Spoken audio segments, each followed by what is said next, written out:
10 TV కథనంపై Kurnool collector doctor A Siri స్పందించారు. Adoni market యార్డును సందర్శించిన కలెక్టర్ పత్తి కొనుగోలు, రైతులు ఎదుర్కొంటున్న సమస్యలపై ఆరా తీశారు. ఆదోని మార్కెట్, పత్తి మిల్లుల్లో కలెక్టర్ ఆకస్మిక తనిఖీ చేశారు. పత్తి కొనుగోలు కేంద్రాలపై ఫోకస్ పెట్టిన కలెక్టర్ రైతుల సమస్యలను అడిగి తెలుసుకున్నారు. స్లాట్ బుకింగ్ విషయంలో సమస్యలు ఉన్నాయని కలెక్టర్ దృష్టికి పత్తి రైతులు తీసుకువచ్చారు.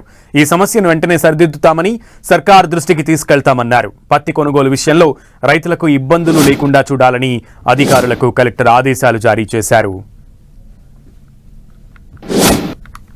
రైతులందరితో కూడా వాళ్ళ సమస్యలు ఏంటి అనేది అడిగాను. దానికి ఏంటంటే మెయిన్ గా స్లాట్ బుకింగ్ సమస్య ఉందని చెప్తున్నారు. స్లాట్ బుకింగ్ 2 నిమిషాల్లో అయిపోతుంది, మాకు ఎక్కువ స్లాట్స్ బుక్ చేసుకోవడానికి అవకాశం ఉంటే బాగుంటుందని దానికోసం ప్రభుత్వం దృష్టి కూడా తీసుకొని వెళ్ళాము. ఇంతకుముందు 9 మిల్లులు మాత్రమే జిల్లాలో ఓపెన్ అయి ఉన్నాయి.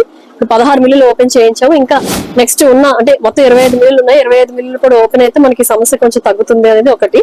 రెండోది ఏంటంటే కెపాసిటీ. ఇప్పుడు ఫర్ ఎగ్జాంపుల్ ఈ మిల్లుకి 1500 కెపాసిటీ ఉంది, 1500 కూడా బుక్ చేసేటట్టు చూసుకోమని చెప్పడం. ఇంకొక ఇష్యూ ఏంటంటే ఫార్మర్ ప్రొడ్యూస్ తీసుకురాకుండా వస్తే మాత్రం క్యాన్సిల్ అవ్వట్లేదు. సో క్యాన్సిల్ అయ్యి మళ్ళీ వేరే వాళ్ళు బుక్ చేసుకునే అవకాశం ఉండేటట్టు చేయమని చెప్పి కూడా మేము ప్రభుత్వం దృష్టికి తీసుకురావడం జరిగిందండి. మాయిశ్చర్ కంటెంట్ కూడా మెయిన్ గా 13% నుంచి 14% వరకు కూడా యాక్సెప్ట్ చేస్తున్నారు CCI వాళ్ళు కూడా రిక్వెస్ట్ చేశాము. యాక్చువల్లీ గవర్నమెంట్ 18 to 20% కూడా యాక్సెప్ట్ చేయమని రిక్వెస్ట్ చేశాము. బట్ అక్కడ నుంచి మాకు ఇంకా క్లారిటీ అంటే పైనుంచి CCI వాళ్ళ దగ్గర నుంచి స్టేట్ గవర్నమెంట్ కి ఇంకా రాలేదు.